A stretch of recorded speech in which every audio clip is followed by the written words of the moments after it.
Fala galerinha, tudo bem com vocês? Então, vamos lá, tá mais uma aulinha de física. Hoje a gente vai estudar mais um pouco sobre a ondulatória, tá? E aí a gente vem aquela pergunta, tá, professor, mas o que é ondulatória? Será que é só aquelas ondas onde os surfistas pegam onda, né, na praia? Não, tá? E aí a gente vai ver aqui o conceito de onda. Gente, onda nada mais é do que uma propagação de uma energia em uma região de espaço através de uma perturbação, tá? E aí onde essa onda nasce, né, o ponto de início, a gente vai chamar de fonte. A fonte dessa perturbação, ou seja, dessa onda, é o início, é a origem, é de onde ela começa, tá? E aí, essa perturbação que ela faz, a gente vai chamar de pulso, tá? Tipo, independente do movimento da onda, né? Seja ela em forma de círculos, seja ela de corda se mexendo, como a gente vê aqui no exemplo, essas perturbações aí, ó, a corda, por exemplo, a corda subindo e descendo, esses vários anéis criados aí através do toque dessa varinha preta, não, numa água, num objeto qualquer, essas perturbações aí a gente vai chamar de pulso, tá? A gente vai chamar de pulso. E o local onde ele se propaga, a gente vai chamar de meio de propagação, tá? Então a gente não pode esquecer disso. Onde inicia-se a perturbação é a fonte, tá? Essa perturbação a gente vai chamar de pulso, né? E, e, e o meio onde ela se propaga, seja no vácuo, seja na água, a gente vai chamar de meio de propagação, tá ok? E aí, o que é basicamente essa onda? Realmente é esse movimento, tá? Que ele é gerado através de uma perturbação. E aí a gente vai ver também que existe dois tipos de ondas, né? Elas podem ser classificadas em mecânica e onda eletromagnética. Professor, qual a diferença das duas? A onda mecânica é aquela que precisa de um meio para se propagar, né? Por exemplo, o ar, que a gente chama de vácuo, sei lá, uma corda, uma parede, uma água, tudo aquilo que seja um meio para essa onda se propagar, ou seja, ela existir, a gente vai dizer que é uma onda mecânica, tá? Como, por exemplo, as ondas sonoras, a gente está tocando um violão aqui. Para existir a onda, a gente tem que tocar as cordas. Então, ele precisou de um meio para se propagar, tá? Outro exemplo bem prático que a gente tem é a questão de, por exemplo, não sei se você, pronto, nas academias, né, quem faz CrossFit, né, a galera coloca aquelas cordas na parede e fica fazendo assim, né, aqueles movimentos repetitivos que é para os ombros. Tudo isso é exemplo de onda de onda mecânica. Ah, professor, as eletromagnéticas. As eletromagnéticas, gente, é aquelas que são invisíveis aos nossos olhos, né? Aquelas ondas que a gente não pode ver, porque elas não precisam de um meio para se propagar, né? Por exemplo, aí um exemplo que a gente tem é o raio solar, a luz do sol, né? As ondas solares, né? Outro exemplo, as ondas de rádio, as ondas de TV, né? Como é que você acha que a TV chega na sua casa? Através da antena, professor. Beleza, através da antena. Mas como é que chega isso até a sua antena? Né? É por meio de ondas eletromagnéticas, tá? E aí essas ondas eletromagnéticas, elas fazem com que a luz chegue na sua casa, ela faz com que a imagem da novela chegue na sua casa, ela faz com que o rádio que você escuta, né, aquela velha 93, a Jovem Pan, né? Então, tudo isso é através, né, dessas ondas eletromagnéticas. E aí, a gente partindo desse pressuposto, né? Aí agora a gente vai estudar basicamente sobre cada uma, né? Como eu já estava falando, as ondas mecânicas, que é aquelas que a gente não precisa, aquelas que a gente precisa de um meio para se propagar. E aqui a gente tem alguns exemplos. Por exemplo, a fala, né? A pessoa falar, né? Isso aí já está gerando um campo de onda mecânica, né? Uma pessoa tocando guitarra, né? O toque nas cordas faz com que gere uma onda, né? Tocar a bateria, né? Se a gente pudesse ver, são ondas, né, que fazem quando a baqueta bate no prato, bate no tambor, né? Ele vai emitir uma onda, vai emitir uma vibração, né? E aí aqui tem uma orelha. Ó, professor, o que é que tá querendo dizer da orelha? É a questão de como a gente escuta, né? A gente escuta alguma coisa que a pessoa fala, uma música, através dessas ondas eletromagnéticas. Desculpa, dessas ondas mecânicas. Que elas vêm a partir do ar, né? Elas se propagam no vácuo até chegar na nossa audição, tá? E aí aqui a gente vai ter um espectro, que a gente chama de espectro eletromagnético, tá? Que é quando a gente mede a questão de frequências, né? E sempre frequência, a gente lembrando lá, quando a gente estava estudando movimentos circulares, as frequências a gente vai medir em hertz, né? Em hertz. Aí aqui ele mostra aí, ó, a frequência de AM, frequência de FM, frequência de TV, de micro-ondas, infravermelho, ultravioleta, raio-x, né? Então, até um determinado ponto a gente consegue ver, né? Que é quando ele está 10 elevado a menos 6. Menor do que isso, né? Ou seja, menos 8, menos 10, menos 12, a gente não consegue ver.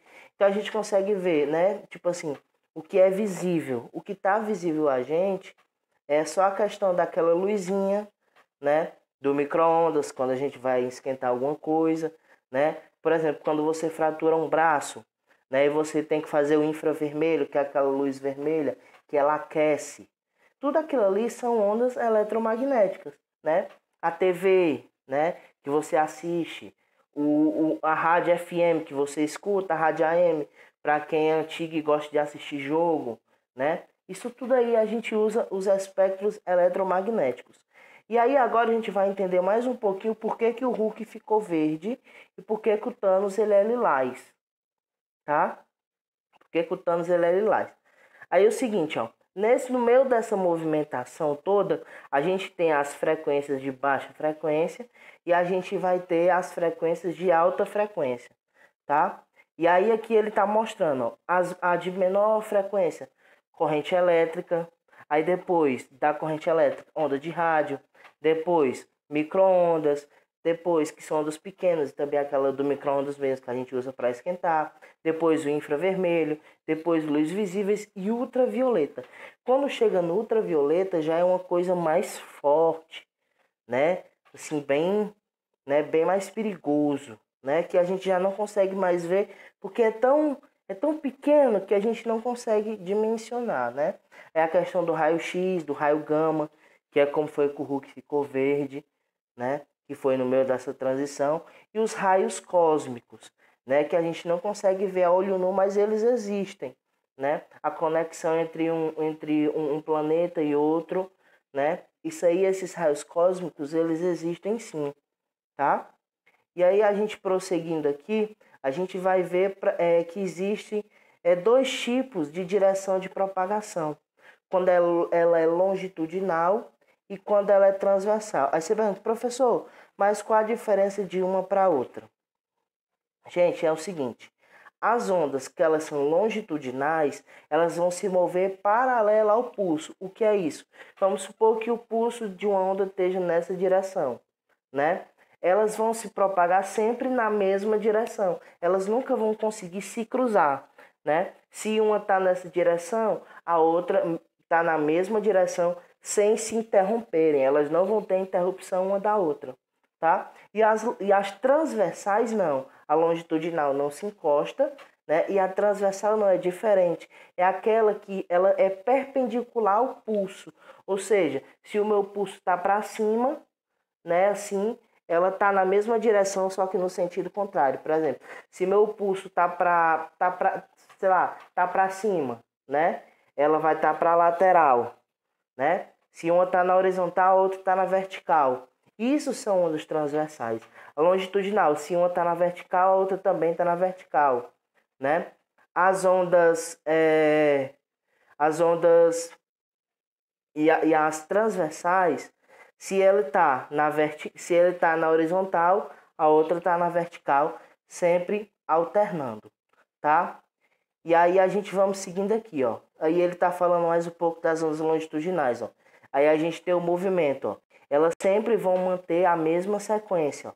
Ele empurra, né? Esse objeto tá empurrando aí ela mantém a mesma sequência, né? A questão da voz da gente também é uma longitudinal, né? E aqui ele tá mostrando a transversal, ó. Quando um tá para cima, né? A outra ela faz o movimento contrário, né? Você pode ver aí, ó, que essa propagação, né? Esse pulso que ela faz, estão sempre em sentidos contrários, ó. Tá vendo? Enquanto um tá para cima, o outro tá para baixo. Então é o que a gente chama de perpendicular, movimento perpendicular, tá? E aí vamos aqui para as dimensões das ondas, né? Pode ser unidimensional. O que é isso? Que ela só se propaga em uma direção. Para frente, para cima, para o lado, ou para a esquerda, ou para a direita, ou para baixo. Tá? Ela só se propaga em uma dimensão, em uma direção. Tá? Que é o exemplo que eu dei do crossfit, para os crossfiteiros. Né? Que eles ficam balançando, né? Eles ficam balançando aquelas cordas assim, né? E aí a gente vai ter também as bidimensionais, né, que geralmente são aquela movimentação que ocorre na água, né, que a gente tipo joga uma pedra, aí fica ele enche de círculos, né? Aquilo ali é o que a gente chama de bidimensional, tá? Essa movimentação que ele faz em círculo a gente chama de bidimensional. E a gente tem por último a tridimensional, que ela é 3 direções. Ela tanto se propaga na altura, como ela se propaga na largura, como ela se propaga no comprimento, né? Então ela tem esse comportamento de propagação, né? A gente usa sempre isso como um quesito matemático, essa questão de propagação dela, tá bom? E aí, gente, aqui a gente está falando, vai mostrar um pouco, né, da parte matemática, das propriedades, ou seja, dos elementos que tem uma onda, né? Cada ponta que tiver para cima, né, tipo a onda fez esse movimento, os pontos que tiver acima a gente vai chamar de crista, né? É só vocês lembrarem da crista do galo, que ela fica em cima, tá? E aí, o que fica embaixo a gente chama de vale, tá? A gente vai chamar de vale. E o que é isso, professor? O que é um vale? Pense como se fosse uma cova rasa, um cemitério que você cava para baixo. A crista lembra da crista do galo e o vale vocês lembram de um caixão enterrando, tá? E o meio termo dessa crista e desse vale, que é tipo, é o momento que ele vai na crista, aí ele desce, aí ele vai passar pela origem, né? Como se ela não estivesse tendo perturbação. Esse encontro na origem a gente vai chamar de nó, né? É o encontro da crista com o vale, a gente chama de nó, tá? E aí, a altura dessa crista, né, a gente vai chamar de amplitude da onda, tá? E a distância entre duas cristas, a gente vai chamar de comprimento de onda, tá? Mas na próxima aula, amanhã, na quarta-feira, vocês vão ver essa parte mais detalhadazinha, tá bom? E aí, a gente vai ficando por aqui, tá? Obrigado por vocês assistirem a aula e até a próxima, gente. Tchau, tchau. Tem aí um recado do Einstein, tá? Pedindo para vocês estudarem. Façam a mesma coisa que o Bob Esponja está fazendo. Ele está estudando, tá? Então, galera, tchau, tchau.